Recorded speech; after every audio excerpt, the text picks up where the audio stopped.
जय हिंद दोस्तों, मैं हूं आपका फिट फौजी। आप रोजाना सुबह उठकर प्राणायाम कर रहे हैं, अनुलोम विलोम और कपालभाति में पसीना बहा रहे हैं और फिर भी आपको लग रहा है कि बीपी कम नहीं हो रहा, गुस्सा शांत नहीं हो रहा और शरीर में एनर्जी की जगह सिर दर्द और थकान बढ़ रही है। तो रुकिए, कहीं आप भी उन 90% लोगों में तो नहीं है जो प्राणायाम के नाम पर अपने शरीर पर गलत फायरिंग कर रहे हैं। प्राणायाम कोई सादा वर्कआउट नहीं है मेरे भाई, ये सांसों का वो असॉल्ट वेपन है जो अगर सही निशाने पर लगा तो जिंदगी बदल देगा और अगर गलत इस्तेमाल हुआ तो शरीर के अंदर ही बैक फायरिंग कर देगा। आज के इस वीडियो में हम पर्दा उठाएंगे प्राणायाम की उन 5 घातक गलतियों से जिन्हें आधुनिक साइंस, मॉडर्न साइंस से लेकर हमारे प्राचीन हठयोग के ग्रंथों तक ने साफ साफ मना कर दिया है। आज की ये क्लास पूरी देख ली तो प्राणायाम का असली रहस्य समझ आ जाएगा। तो चलिए, रेडी, अटेंशन। गलती नंबर 1, सांसों को जबरदस्ती रोकना यानी बिना तैयारी के कुंभक करना। अक्सर लोग सोचते हैं कि जितनी देर सांस रोकेंगे उतने ही बड़े सूरवीर बन जाएंगे। फेफड़े फूलने लगते हैं, चेहरा लाल होने लगता है, आंखें बाहर आने लगती हैं, लेकिन वो सांस रोके रहते हैं। हठयोग प्रदीपिका में स्पष्ट चेतावनी दी गई है, युक्तन युक्तन प्रजेद वायु, युक्तन युक्तन पूरेत, युक्तन युक्तन च वंधियादेवम सिद्धम वाप्रयात। अर्थात सांस को बहुत सावधानी से भरो, सावधानी से छोड़ो और अपनी क्षमता के अनुसार ही रोको। ग्रंथ कहते हैं कि जैसे शेर, हाथी और बाघ को धीरे धीरे बस में किया जाता है, वैसे ही प्राण सांस को बस में करना पड़ता है, वरना गलत तरीके से रोका गया प्राण रूपी शेर साधक का ही विनाश कर देता है। अब बात करते हैं आधुनिक साइंस और मेडिकल फैक्ट। जब आप जबरदस्ती सांस रोकते हैं तो शरीर में कार्बन डाइऑक्साइड CO2 का लेवल खतरनाक रूप से बढ़ जाता है।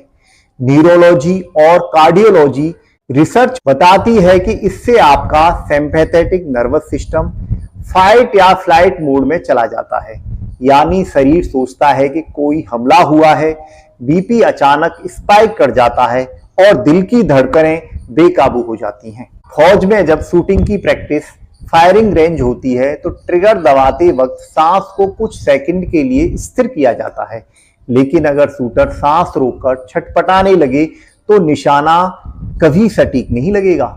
सांस रोकने यानी कुंभक का अभ्यास हमेशा किसी गुरु की देखरेख में और बिना किसी तनाव के करें।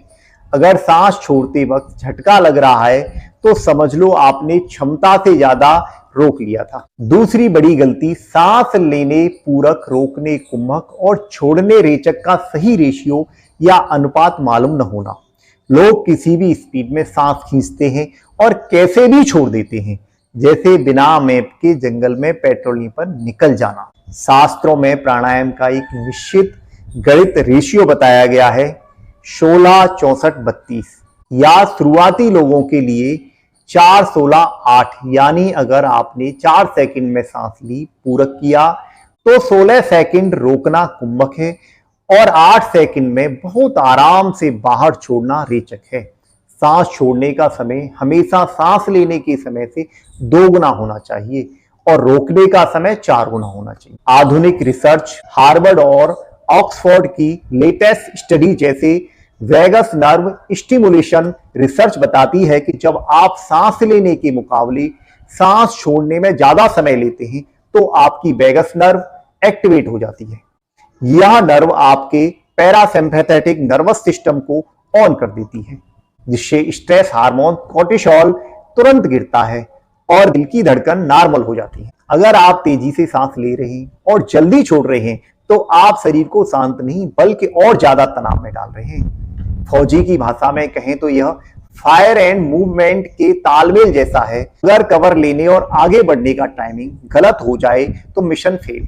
इसलिए सांसों का अनुपात ही प्राणायाम की असली टेक्निकल प्लानिंग है। गलती नंबर 3, ढीला ढाला पोस्चर और सिर्फ सीने चेस्ट से सांस भरना। कई लोग प्राणायाम करते वक्त कमर मटकाकर, कंधे झुकाकर बैठ जाते हैं, जैसे डिपो में कोई थका हुआ संतरी खड़ा हो। भागवत गीता अध्याय 16 श्लोक 13 और योग शास्त्र में कहा गया है, समम साय शिरोग्रीवम धारण चलम स्थिरः, यानी आपका शरीर, गर्दन और सिर बिल्कुल एक सीध में और स्थिर होने चाहिए।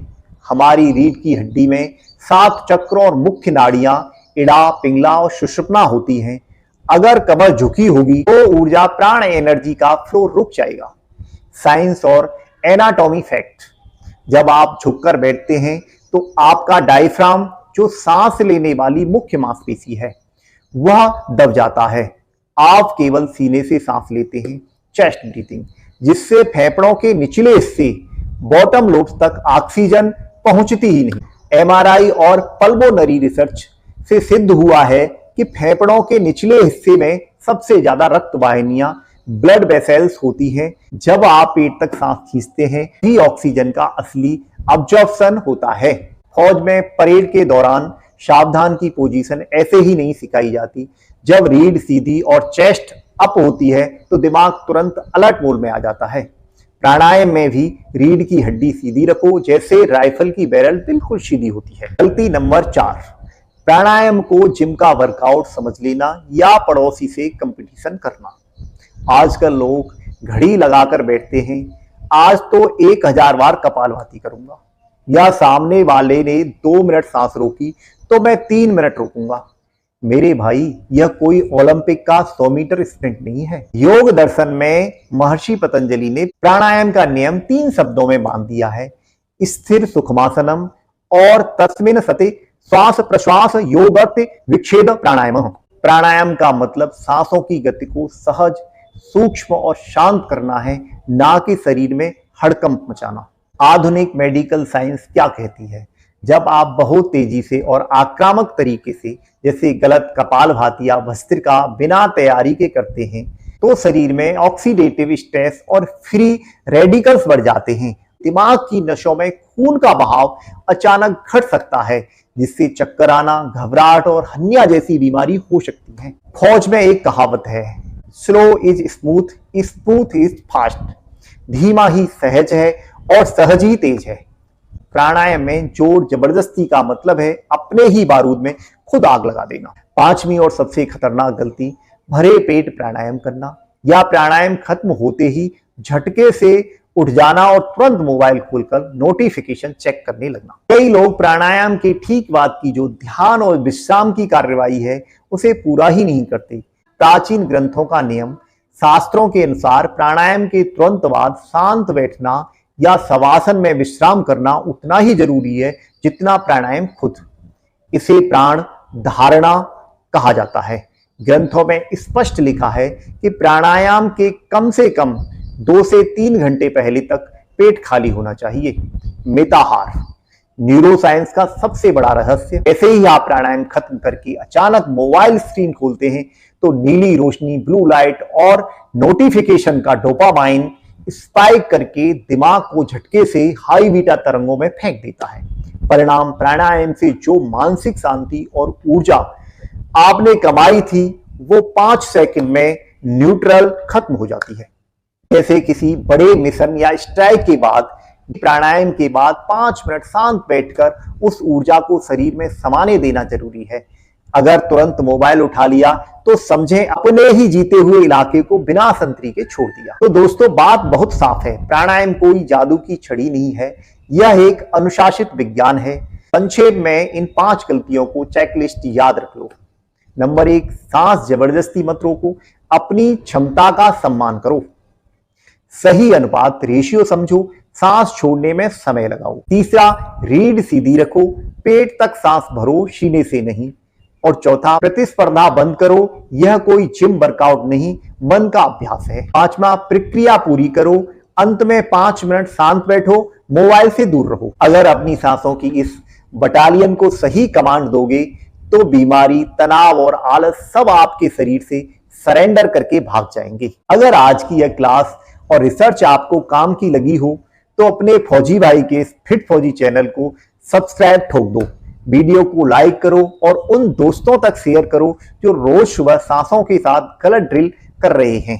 कमेंट में बताओ कि आप इसमें से कौन सी गलती कर रहे हैं। मिलते हैं अगले मिसल में, तब तक के लिए जय हिंद, जय भारत।